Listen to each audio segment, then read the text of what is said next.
exemption, by the way, if you guys could support that down in Juneau and this.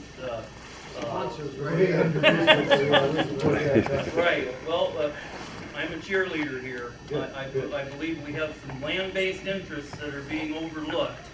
And some offshore interests as well. Yeah, and in any event, I'd like you to take a look at that.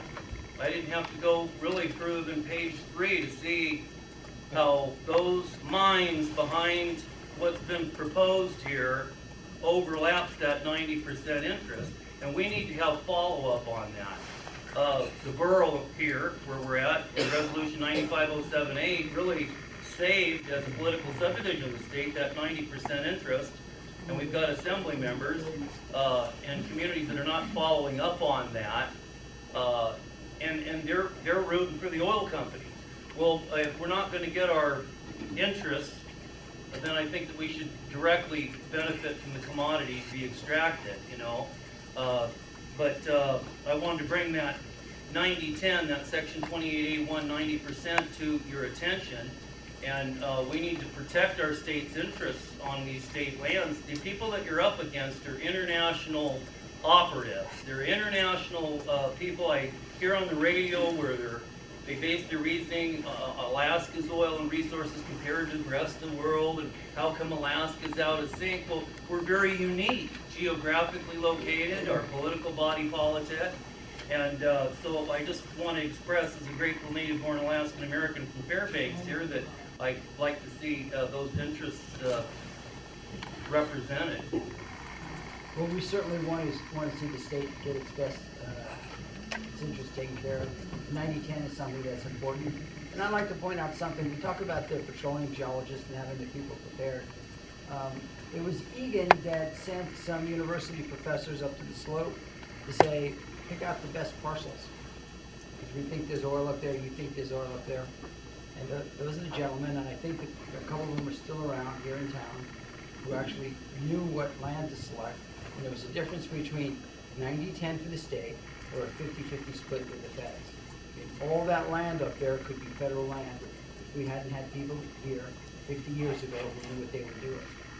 And I think, you know, we start now, 50 years from now, hopefully we'll be able to make decisions that has when ANCSA was signed, excuse me, legislator, when the ANCSA was signed December 18, 1971 by President Nixon during the Vietnam era, a lot of Alaska's people, indigenous Aboriginal peoples that were in Vietnam when they came back, for instance, they were told that they didn't qualify for the homestead. And because of ANCSA being signed, formed the 13 regional corporations, 13 in-state, 1 out, the village corporations. Their leaders aren't telling their shareholders and membership that they have a second portion land-based inheritance through their public corporations. See, their private corporations have their second based land-based inheritance is in their public corporation. They've been told that ANCSA was all there is. Their second portion is what we share as Alaskans. And so they need to be shared with that this land-based provision is of high importance.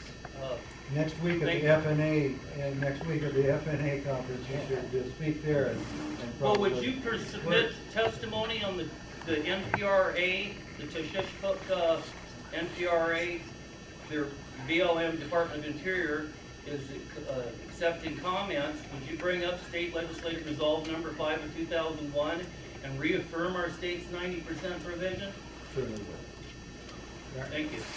Hi, Mayor Pierce again. I first would like to second my friend Ron's comments about the need for a School of Petroleum Economics, and maybe the way to do that is through an endowment, $100 million, $200 million, $300 million for the university, so they could actually fund a School of Petroleum Economics. With the amount of money that's at stake, $100 million is a drop in the bucket. Playing on the back of my envelope here, just throw some numbers out here for consideration. Back when oil was really cheap at $82 a barrel, I calculated that 750,000 barrels a day coming out of Alaska, that was worth $22.4 billion annually. Now that the price of oil is up at 86, that's about $23.5 billion for the oil industry. Okay, so that's about $1 billion increase from going from $82 a barrel to $86 a barrel. A lot of gross windfall profits here for the oil industry. And back in 2006, with the higher oil prices, the industry picked up about an extra $5 billion in net profit out of Alaska. You realize how much Alaska got? Less than $1 billion. So they got 5, we got less than $1 billion. So I see a big problem with that. Now, to my question for all of you, we've got a lot of money at stake. We've heard a lot of technical discussion about gross versus net, but what I haven't heard is a discussion of what do we do with the loop. If we can bring in that extra $1 billion or $2 billion a year by revising our tax structure, where do we spend that money? Now, I'll give you a couple things to think about. We've got a $10 billion PERS deficit, massive deficit. We've got intensive capital infrastructure needs. We've got about $1 billion we need to sink into our roads and our infrastructure if we build the gas pipeline, because we've got to get the roads up to speed to build the gas pipeline. So maybe you guys can tell us, where would you spend that extra $1 billion or $2 billion if we succeed in this? There's no lack of need, that's for sure. You just have to spend about 30 days at judo and you see how much need there really is that you weren't aware of. But anyhow, education obviously is the big one that people look at first of all, and it should be pre-kindergarten through college actually, if we really want to contribute to the state's needs and create a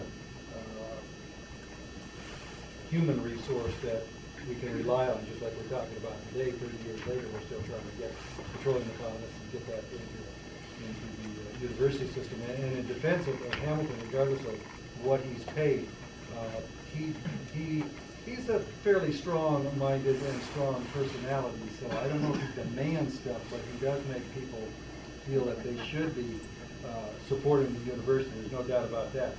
And he's been fairly effective. He, however, has upset some people with his approach. Some didn't like it right off the bat. And so that has created a bit of a problem. But he certainly brought, in my mind, the university a long ways in the first several years that he was here. So I'm pleased that he was here. But where would you spend it? I don't think we have any problem spending it simply because of the way things are changing and expanding. No doubt that the social issues and some of the problems we have need to be addressed, and some of that is a lack of understanding of that the early intervention and taking care of some of it saves you money in the long run. But getting people to actually make that decision to put the money there up front is very difficult. But it's shown that it does help. If you could cut back on, we're putting people in jail left and right for pretty minor crimes, and then we're supporting them with $50,000 a year or more, when in fact some of those same individuals could be out being a productive member of society. So it's a complex situation in how you direct the money and the infrastructure. Yeah, there's $1 billion easy that could be spent on that, and that rubs off on everybody, benefits everybody, and benefits businesses too as you improve that infrastructure. But we're all skeptical of government.